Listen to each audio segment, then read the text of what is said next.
제11회 국무회의입니다. 대통령께서 개선안과 함께 모두 말씀을 하시겠습니다. 네, 제11회 국무회의를 시작하겠습니다.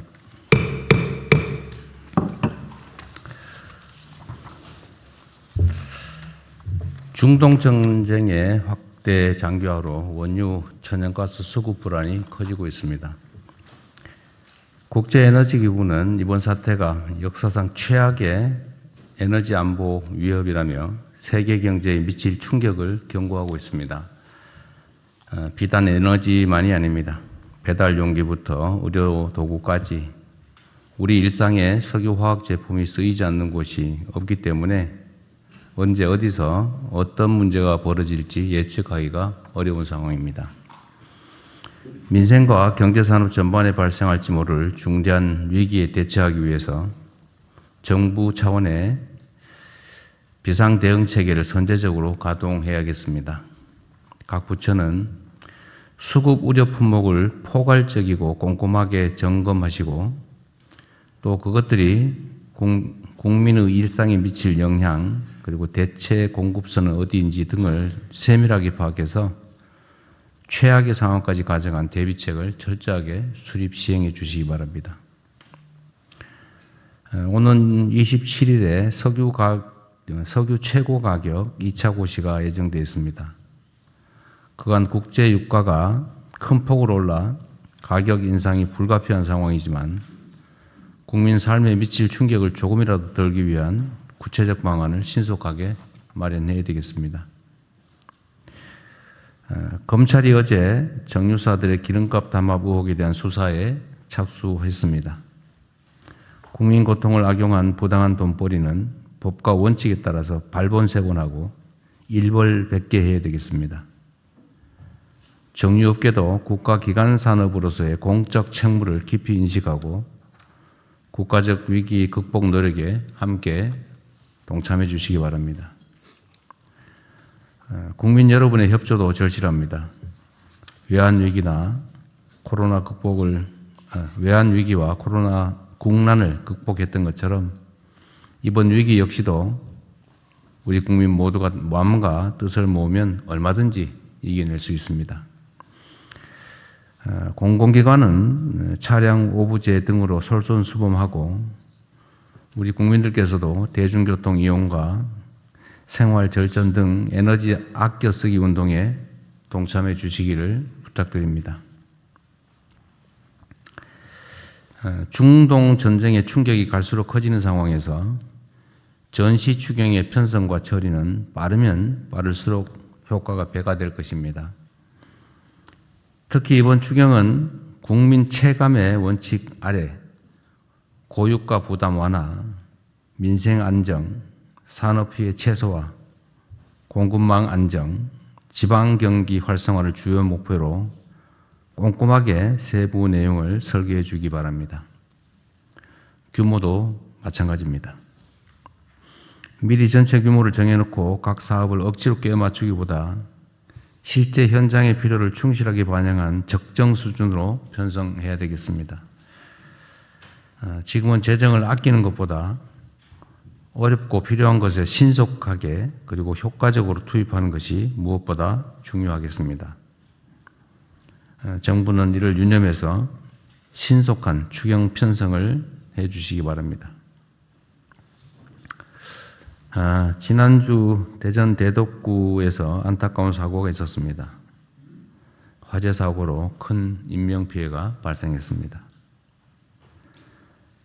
희생자 분들의 명복을 빕니다. 그리고 유가족과 피해자들에게도 깊은 위로의 말씀을 드립니다. 일터에서 각종 사고가 지속되고 있는데 국정 책임자로서 송구한 마음을 금할 길이 없습니다. 관계부처는 보상, 트라우마 치유, 유가족 지원 등 피해 대책을 세심하게 마련해 주시기 바랍니다. 아울러 위험 사업장에 대한 조사를 철저하게 실시하고 안전 관련 제도가 현장에서 제대로 작동하고 있는지도 철저하게 점검해 주시기 바랍니다. 그리고 추가로 지금 노동부 장관 네. 산재 사망을 줄이기 위해서 우리가 참 많이 노력하고 있죠. 네. 국회 입법은 어떻게 좀 잘 되고 있어요? 예, 거의 다 입법 마무리 단계고요. 이제 법사위까지 통과한 법안들이 본회의를 통과하게 되면 작년 9.15 대책은 마무리될 것 같습니다. 여하튼 이것도 지금 몇 달 걸리고 있는데 너무 당연히 해야 될 일들이 안타깝게 좀 지연되는 것은 매우 유감스럽습니다. 그리고 그때 제가 그 산재 사망사고 일보를 하라고 해서 매일매일 제가 보고를 받고 있는데 네. 제가 그 중에 특이점을 하나 발견했어요. 노동부 장관도 알고 있을 텐데 추락 사고가 여전히 많이 있고 공사장 추락은 많이 좀 줄어든 것 같은데 네. 축사에서 떨어지는 사람이 왜 이리 많습니까? 네, 축사 개량 태양광 설치 과정에서 많은데 우선 지붕에서 떨어지는 사람이 많아요. 고령자들이고 또 신고조차 안 되기 때문에 접근하기 어려운데요. 그래서 저희들이 협단체, 지방정부하고 협업해가지고 최소한 지붕공사할 때는 지방자치단체에 신고할 수 있도록 해서 저희들이 이번에 일터 안전 지킴이 집중적으로 배치할 예정입니다. 지붕에 올라가서 대체적으로 보면 지붕이 무너져서 떨어지는 거잖아요. 예, 지붕 공사를 한다는 거는 지붕이 약하다는 것이고 약한 곳을 올라가서 대책 없이 그냥 떨어집니다. 어쨌든 그 점도 지붕에 올라가는 사고가 올라가서 떨어지는 사고가 워낙 많이 발생하니까 그걸 특정 유형인데 각별히 좀 뭐 지침을 만들든지 원래 지붕에 올라가는 무슨 작업을 할 때 뭐 신고를 하게 한다든지 하여튼 뭔가 좀 대책을 구체적으로 세워야 될 것 같아요. 네. 5억 미만 사업이 대부분이기 때문에 신고 의무가 없어서 그렇긴 한데 그래서 저희들이 지붕 사고 같은 경우에는 축협이라든지 그다음에 태양광 같은 경우에는 정부 지원을 받기 때문에 최소한 이런 공사를 한다는 신고 정도는 해주면은 우리가 어디서 작업이 벌어진다는 걸 알고 그 근처에 집중적으로 하여튼 그 생각입니다. 구체적인 제도적 방안을 좀 강구해 보십시오. 예. 어쨌든 계속 제가 보니까 지붕에 주로는 태양광 공사하다가 지금 떨어지고 있고 지붕 수리하다 떨어지고 예. 그분들이 또 대부분 고령자이기 때문에 네.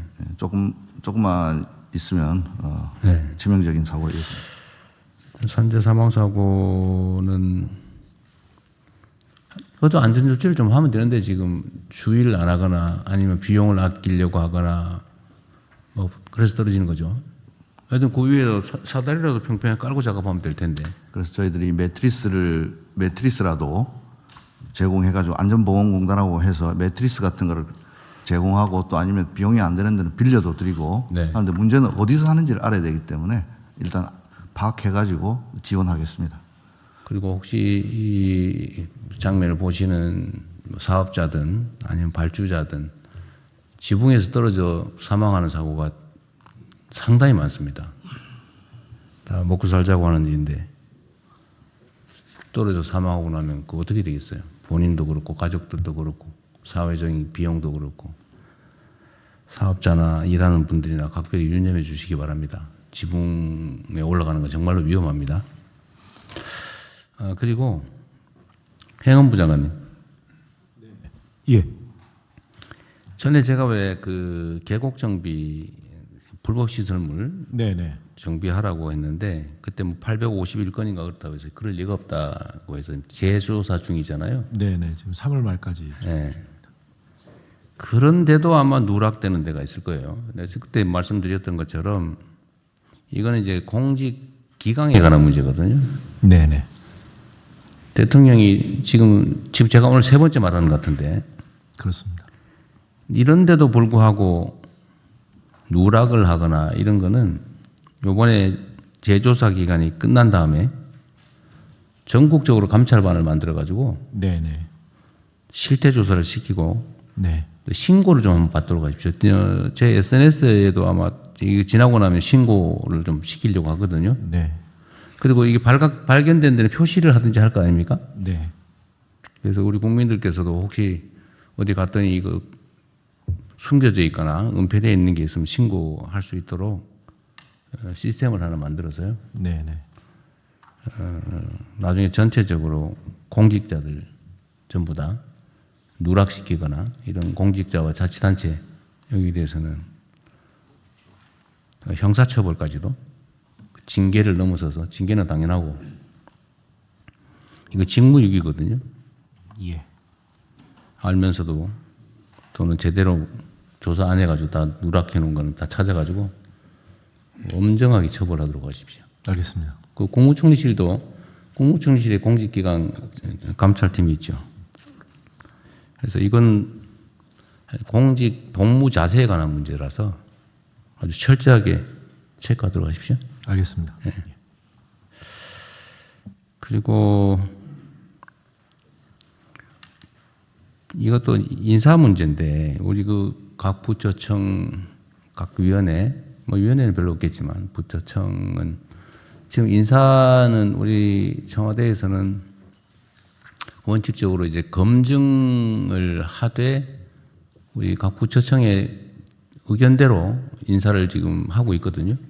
특별한 경우가 아니면 이건 안 된다 이런 거 외에는 옛날로 치면은 뭐 중간에 꽂아 넣거나 무슨 우리가 마음대로 하거나 그러지 않잖아요.